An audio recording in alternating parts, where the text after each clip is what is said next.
Mark emailed me several weeks ago and asked me if I'd talk to you about my travels. And I started thinking about what I could tell you about my travels that wouldn't be incredibly boring. I've been to 160 countries. My wife and I traveled extensively, a lot of it by cruise ship, some of it on land. And as I thought about what maybe I could say to at least keep you from falling asleep after a really nice lunch, was that maybe I ought to tell you a little bit about what Rotary has meant to me and how Rotary stimulated my interest in international travel. It began in 1970. Man, I hate to be behind a podium. I hope you'll excuse me if I come out from so far. 1970, I was working for Illinois Bell Telephone Company in Springfield.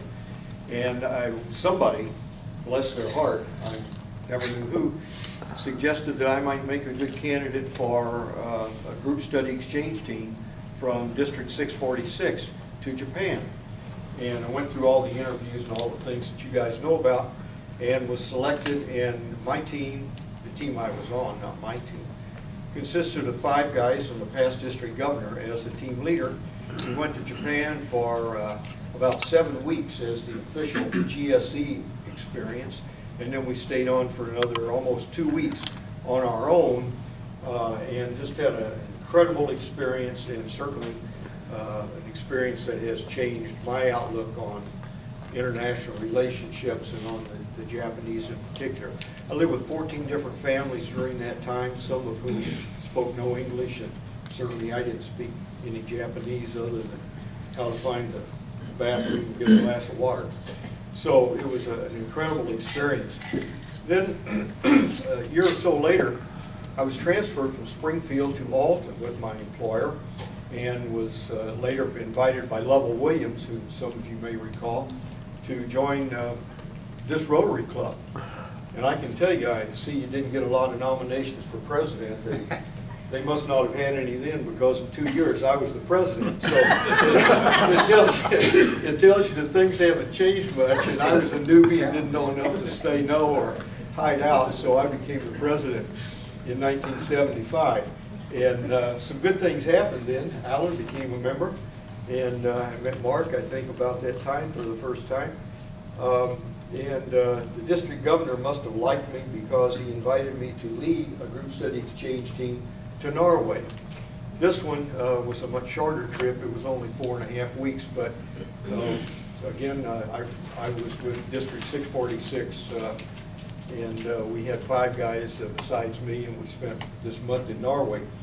My son graduated from high school just at that same time, and so he flew to Luxembourg and met me there after the group study exchange team ended, and we toured by car through Germany and Austria and some places.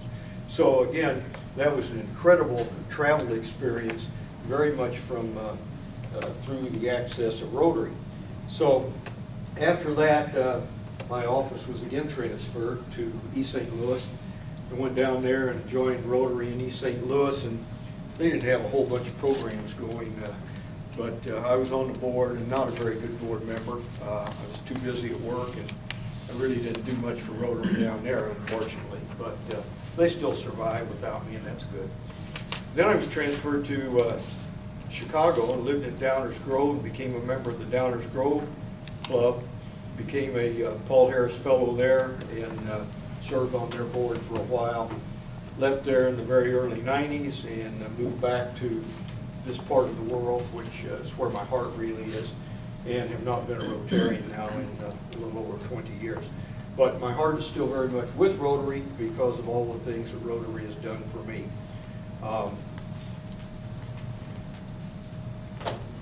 On my wall in my home office, I, until very recently, had a big poster of the Rotary emblem with the objectives of Rotary on it, and it was framed, really a nice poster.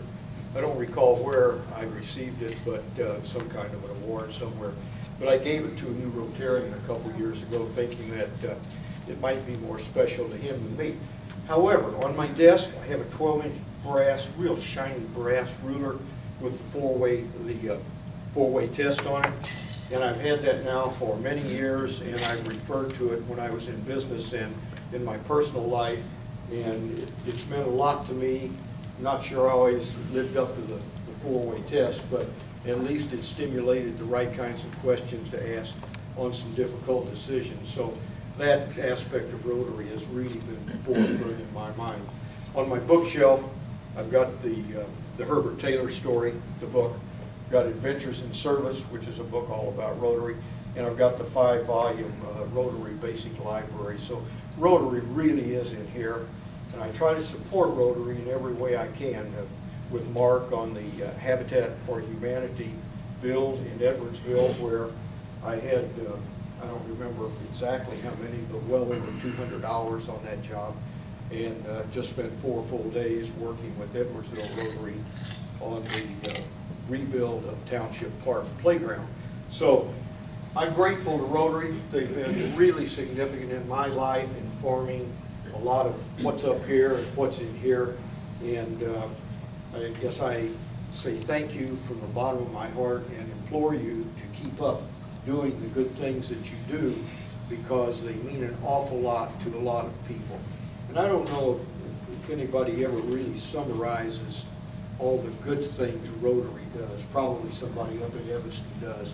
But boy, it's out there, and I just see it in my world travels. Almost everywhere I go, I find 2 things. One is dandelions, except in Antarctica. Dandelions are everywhere. The second thing is Rotary emblems. Everywhere I go, there's a park or some kind of a facility with the Rotary emblem on it. So, you know, I realize that's international, not a local club, but nonetheless, it's really out there. So, it's enough about my gratitude to Rotary, but it's very, very deep and abiding. When I start thinking about what I might say about travel, when people hear, oh, you've been to 160 countries, where's your favorite? I don't know. There are a zillion places out there that are really good. But I started thinking about the superlatives that can be used to describe the places I've been in my travels. And I started just jotting down a list. And the biggest country I've been to, Russia, spans 7 time zones. Just an incredible wide country. The smallest, Vatican City, of course, the smallest country in the world, so people say. But there are some other really tiny countries in Central Europe. San Marino, up in the mountains just south of Venice, all surrounded by Italy. I went there this summer. It was so foggy I didn't see anything except about from here to that wall is all I saw for 3 days. And my biggest chore was finding the bus stop to come back. I've never been anywhere so foggy. San Marino, another little tiny country up on the border between Spain and France. Beautiful place, little mountain country. And Liechtenstein, which has been moved from Spain to, or sorry, from Switzerland to Austria and back and forth, and don't have their own currency and a lot of those kinds of things. So those are some of the smallest places I've been. The cleanest place I've ever been was Singapore. You've all heard the stories about people getting arrested for throwing gum on the street and that kind of thing. I didn't see that, but it was just spick and span. At the other end of the scale, the dirtiest place I've ever been, India by far. Nobody holds a candle to Italy. Can't even imagine how dirty that place is. The coldest? I don't know, because I don't do a lot of cold weather stuff. Antarctica, I don't remember it being so cold, but one night we had 90-knot winds. That's almost 100 miles an hour. And it was so windy we couldn't walk on the outside deck of the ship. You could go out there, but you couldn't move because of the wind. The hottest, Madagascar. Incredible heat. I spent a day moving around the countryside there on a short excursion off a cruise ship and got a horrible sunburn right through a shirt. So you know, I couldn't imagine how hot that was. The most remote, just this year, my wife and I went to Easter Island. Fantastic place to go. Not many people go there. There's not really much there except those statues that nobody knows from whence they came or who built them or where the people came from. So that was one of the nicest places we've ever been as far as really enjoying a cultural exchange. The happiest place we've been. I don't know the other extreme. I don't know the saddest place. I don't see many real sad places.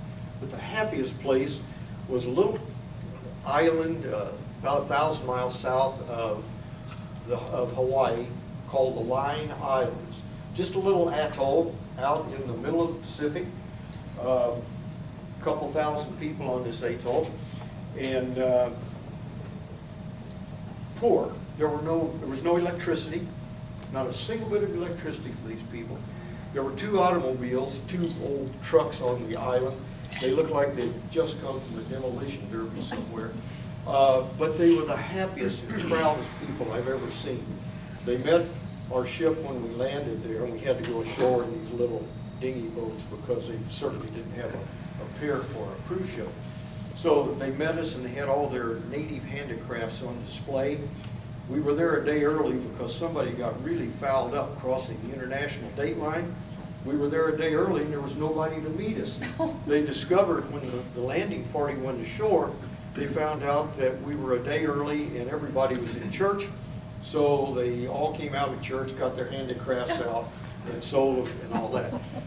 But what they were so proud of and so happy was their school. And they had a school which consisted of 5 concrete block buildings, each about half the size of this room. Concrete block walls about so high in a roof, the kind of thing that around here would probably keep horses or cattle in. And they drove my wife and me in the back of one of these beat up old trucks out to see their school. Man, they had desks that must have been, heaven knows how old, 100 years I guess, I don't know. They were really beat up. They had a globe, a map from pre-World War II, and a few tablets and almost no other books. But you've never seen anybody prouder of a facility or an institution than these people. No electricity, no television, no radio. Supply ship and mail ship came 1 time a month from Australia. But I think that it really sunk into me that all of the striving we do for material possessions, maybe it's not really as important as we make it, but we do that. The most emotional place by far was Israel. We went to the manger, or the stable, plaque in the floor that indicates this is where Jesus was born. You go to the Stations of the Cross and to the tomb, and you can look into the tomb, and even if you're not very religious, that really gets to you. If you want to go somewhere that I think would touch the hardest soul, the hardest heart, that would be it. The Wailing Wall was there too, of course. The most visited place I ever go is Munich for the Oktoberfest. It's my favorite place in all the world. The world's biggest beer party, the world's biggest party of any nature, in fact. It's a great place to be, and one of the reasons I go there is because I travel with a group that goes there every year, and we all get together, and when you party that much with the same group year after year, you really get to bond. You either love them or hate them, but in this case, we all love each other. And I celebrate my birthday in Munich every year. So my wife won't go, so I celebrate with these other guys. At any rate, thank you for inviting me. It's always a delight to be with Rotarians. And I can say one other thing about my travels. I have some concern when I travel. Some places are not so friendly, and you always have to be a little concerned in some remote lands, maybe where you wonder what happens if I get sick or injured or whatever. And it's always in the back of my head that I know I could go to a Rotarian, even though I'm no longer a Rotarian. I know that I could go to a Rotarian and find somebody who cared, and find somebody who would see that I got whatever it was I needed to survive and get well. So thank you, Rotarians, for inviting me. Best wishes to all of you for a very happy Christmas.